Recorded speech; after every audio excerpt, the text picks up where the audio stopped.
check out this lore video. I'm interested. Apparently this is some kind of grand unifying theory, given all of the puzzle pieces that we have, which I think is pretty cool. This is from XAXXAS. I think I'm saying that right. 12.2 Apocalypse. Zepla Q Bunnerkey 2. Okay.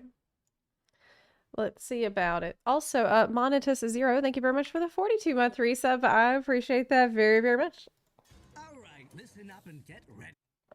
I can't hear that at all. Let me know if you can hear this. All right, listen up and get ready, because we're about to blow the lid off of the greatest conspiracy against mortals on Azeroth. I'm your host, XAXXAS, broadcasting from the Undermine. From the Undermine? What? That's awesome. And today, we're peeling back the curtain on a plot so diabolical that it could only have been architected by Azeroth's master manipulators, the Nathrezim. That, by the way, Nouvelette's voice actor also does the voice acting for Denathrius, and I just need as many people to know that as possible because I found that out way too late. Might have played more Shadowlands. I'm talking about the terrible terrors of shadowy deception, the infamous Dreadlords. These bat-winged, skin-changing freaks have been lurking in the darkness since Warcraft 3, and now their time in the moonlight has all but arrived. Prep your best tinfoil hats as we take a deep dive into a sinister mystery proving how the Nathrezim fit into the big picture of the World Soul Saga. Today's report, the Nathrezim Master Plan. Okay, how the Dreadlords are the true villains of Midnight and how they plan to blacken our sun, plunging Azeroth into shadow and fear. Okay, so the Nathrezim, I thought that they were working for the jailer. Is that, well, you gotta explain it to me. Before we get into the unseen enemy, let's start with the ones we do see. Okay. Since Legion at least, and the Cataclysm before it, the Void has been framed as Azeroth's greatest of threats. Right. The whispers of the old gods, Xalatath's sharp wit, Void Elves and Ethereals, it's all been building towards an apocalyptic showdown. But what? So they represent chaos. Wait a minute, this is actually interesting. It's all been... They represent chaos and order is on the side of the light. But this is, I don't know where you got this graphic, but is the sun on the side of order and the moon on the side of chaos? Been building towards an apocalyptic showdown. But what if I told you I don't think so. It's all a diversion? We know from the book titled Enemy Infiltration Preface, found in Revendreth, that the Nathrezim aren't just the servants of the Burning Legion or Death. They're cosmic manipulators who have infiltrated every force in the Warcraft universe. Life, light, void, order, you name it. These interdimensional psychic vampire freakazoids have been playing both sides all along. What? And we have the proof right here. In this little bedtime story penned by one of the Nathrezim, they spill the beans about their grand operation. The Void Lords all but welcome us with open arms. They are so preoccupied with their 1,000 truths that they ignore the lies we sow in their very midst. I believe we can leverage their vast reach to position them as a foil against our other rivals. What? So they were manipulating the Void Lords too? We remain wary though. Since they are observant of multiple outcomes, it is conceivable they could anticipate our coming. Similar to the Titans, the Naru and their keepers are singular in purpose. Their adherence to a linear path is an obvious shortcoming. They savor nothing more than being proved right. So, if they believe they have converted one of us to their precious light, they will trust that agent implicitly. Oh, but there is one like that. There is one like that. According to them, they've got their claws in the Titans, the Void Lords, and even the Naru. And worst of all, they don't play favorites. I'm his favorite. The Void, it's a shadow, a bluff, a twisted charade. The Void Lords and the Old Gods with their constant whispers, they're Yeah. just the faded losers in a far greater game. And Xalatath the Harbinger, more than just a flashy purple distraction, she's the perfect decoy. What? She keeps our attention with the Void's thousand truths while the unseen ones prepare their ultimate move. To heroes like us, Dementius is a non-threat, propped up by the masters of misdirect, the Nathrezim. But isn't Dementius the Void Lord? Yeah, the Doom of Karesh. So Karesh was the planet that the Ethereals, as we know them today, were from. And basically the Ethereals, before they were Ethereals, they were a super technologically advanced magical society, like super, super high tech. And the only reason that some of them managed to somehow survive in some form from Dementius coming to Karesh was because of their technology. And they managed to block basically they had a flood of void, like a flood of void energy from Dementius. And they managed to block some of it using their technology and like maintain some part of their consciousness rather than just being completely obliterated, like is what normally happens when a Void Lord comes to eat your planet.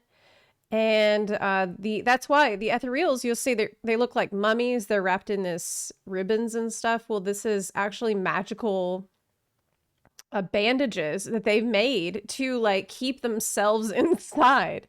That's why they're such a unique race and why it's hard to imagine there being like a lot more of them created. Like they can't really procreate more. They're just that they're all from Karesh. They're survivors of this attack from Dementius. Yes, contains them. The architects of chaos, an unseen hand pulling every string, playing you're up the telling void me like that- smoke and mirrors to quell our hope, while the real nightmare slips What were right they under doing with- our noses. And by the time we figure it out, it's already too late. What? Now, let's move on to the War Within's likely third act, Okay. Beladar. This massive crystal, almost certainly a crashed dimensional ship of Naru alignment, is stuck in the cavern ceiling of Hallowfall. What? Excuse me. What? You think it's a crashed ship? A crashed dimensional ship from the Naru? What? Okay, I need a separate Swapping video light for that. and void states like a ticking time bomb about to blow. In patch 11.2, our mission is to stabilize the ship and secure whatever's inside before the void's forces take over. Logically, we'd be aided by characters like Velen, Ilaria, Terrellium, and the Army of the Light. And you know who else is perfectly positioned to help?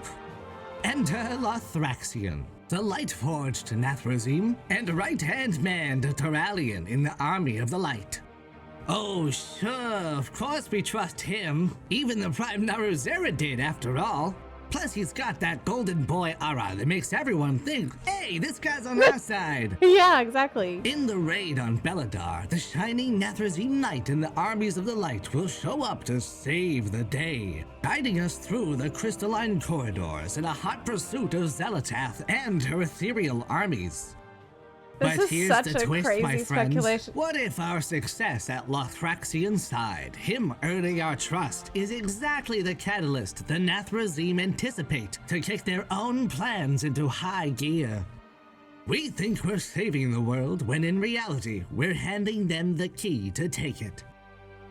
I mean, I feel like a lot of this theory is going to depend on whether or not we can really trust Golden Boy or not. Can we trust Golden Boy? Now I don't know who to trust The anymore. catalyst the Nathrezim anticipate to I kick don't their know, I'm not own so plans into sure. high gear. We think we're saving the world when in reality, we're handing them the key to take it. Shit. I don't know. But will Lothraxion be the first Nathrezim we encounter? Oh no, that honor goes to Deatharok, Let's rewind to the War Within's first major patch, 11.1. Rewind? We haven't got there yet. Undermine. Azeroth's most wanted pot-belly goblin, Jastor Gallywix, is back in business, terrorizing the cartels of Undermine from the Galagio Casino. As we raid the Galagio, it starts out like a typical goblin bust. Right. Smash the mech, loot the gold, and take down the Chrome King. Wait a minute. Is this gonna have spoilers for the raid that's not out yet? Oh my god. Because I haven't been paying attention to that part in the PTR so that I can be surprised and stuff when I do it. Yeah. It's not spoiled. Okay. But as we delve deeper, we uncover a horrifying truth. Gallywix, our beloved schemer and coin counter, may not be the Gallywix we know. For this belligerent King of Diamonds has been replaced or dominated, made a pawn by none other than Deathrock, the gluttonous, scheming Lord of Dread first seen in Warcraft 3.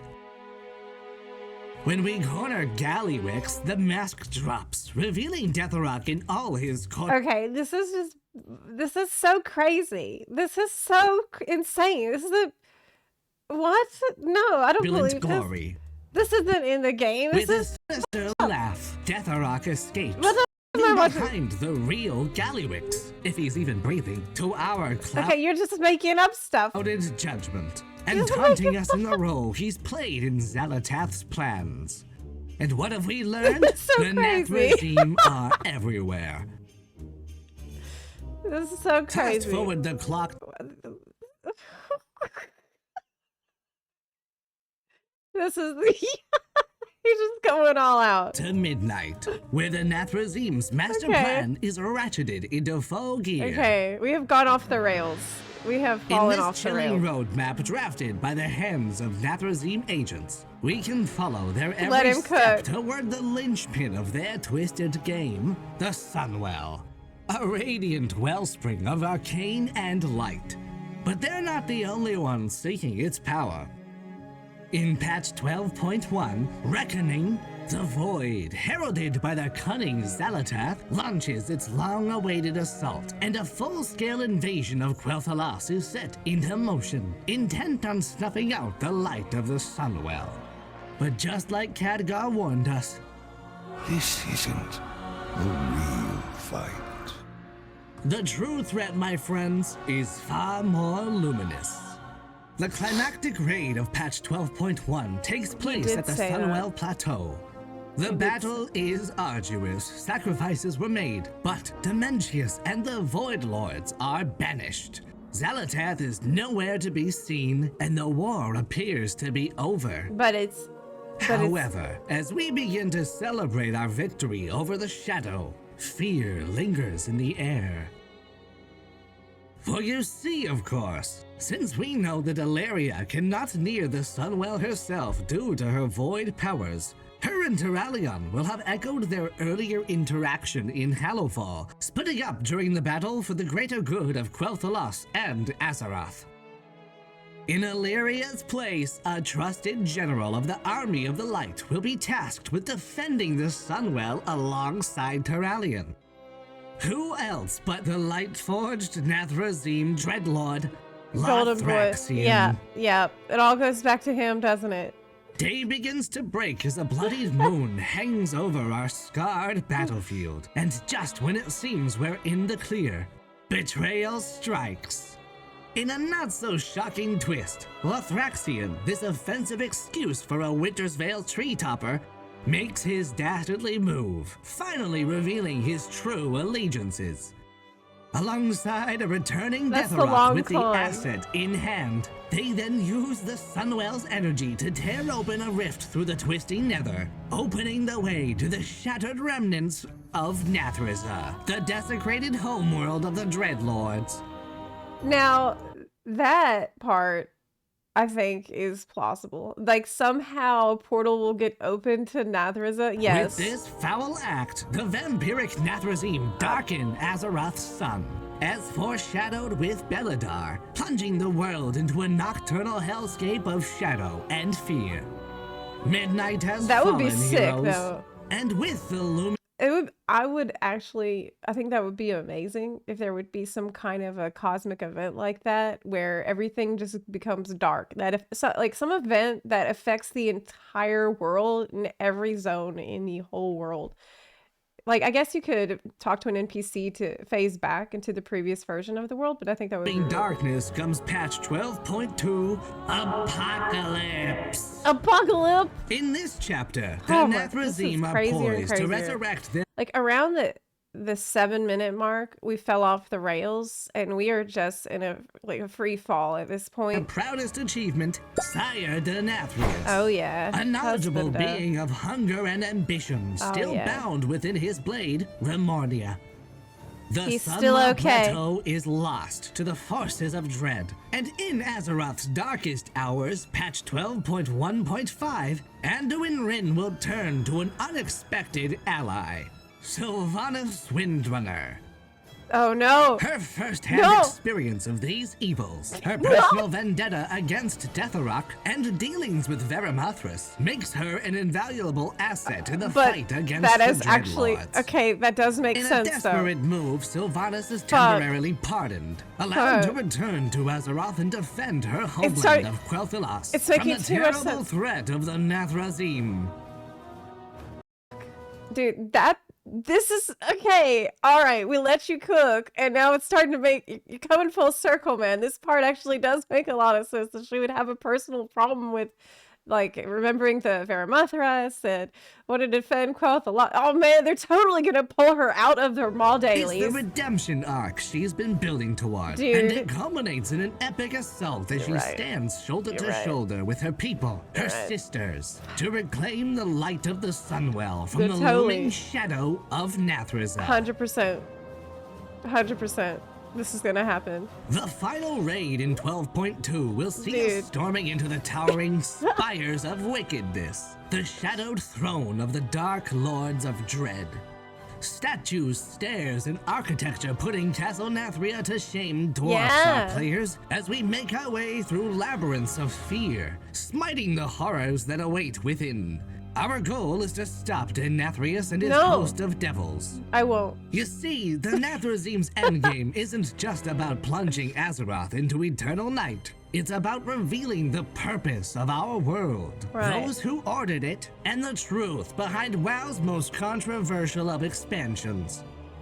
The Shadowlands? That was no natural afterlife. It's a cleverly disguised facade conjured by the Makers to keep Azeroth's fate in their grimy hands. What if, though? With Sire Denathrius and the Nathrezim pulling back the curtain, the roof is about to be blown right off the lodge of this ancient secret society of magical Masonic masterbots, Oh my god. the Pantheon of Order.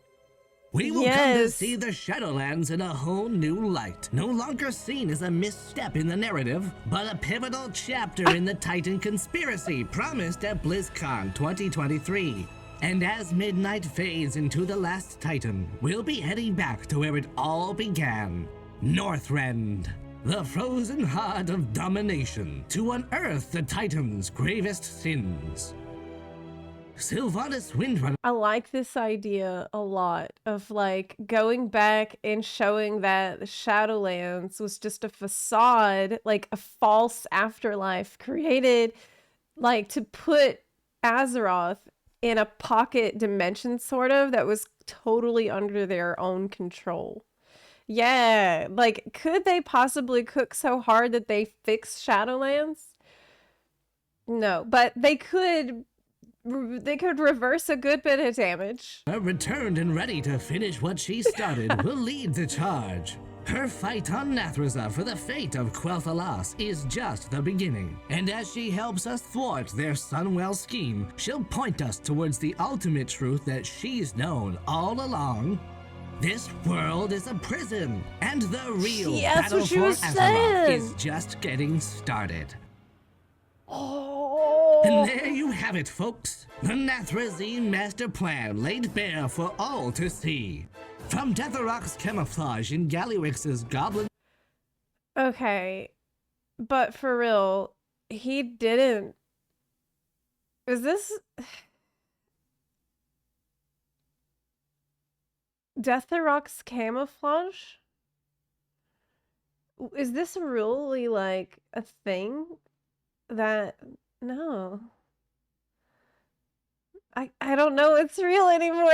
Agreed. To We have to Lothraxion's play the betrayal patch. at the Sunwell in midnight, We gotta play they've the been patch. playing us like pieces on a cosmic chessboard this whole time. It's The Dreadlords aren't just distracting B-plot side villains, oh no. They are the cunning architects of Azeroth's darkest days. are they? Midnight won't just What if though they're trying to free us from the shackles of the Titans by destroying the whole thing? Yes. Jaina as a Dreadlord was a meme. Watch the fat goblin to be the real thing. be about the void and ethereals. It's about the unseen enemy, the puppet masters lurking in the shadows, and the lengths we'll go to protect our world. Thank you for tuning in to this Wow. monumental episode of Knowledge Wars. Oh where my the God. truth isn't just out there, it's buried under layers of Dreadlord deception and Titan machinery. Be sure to hit like and Well, this was really fun. I enjoyed it so much. I love the fact that you just you really just went completely off the fucking rails. Like you just I see how it all connects.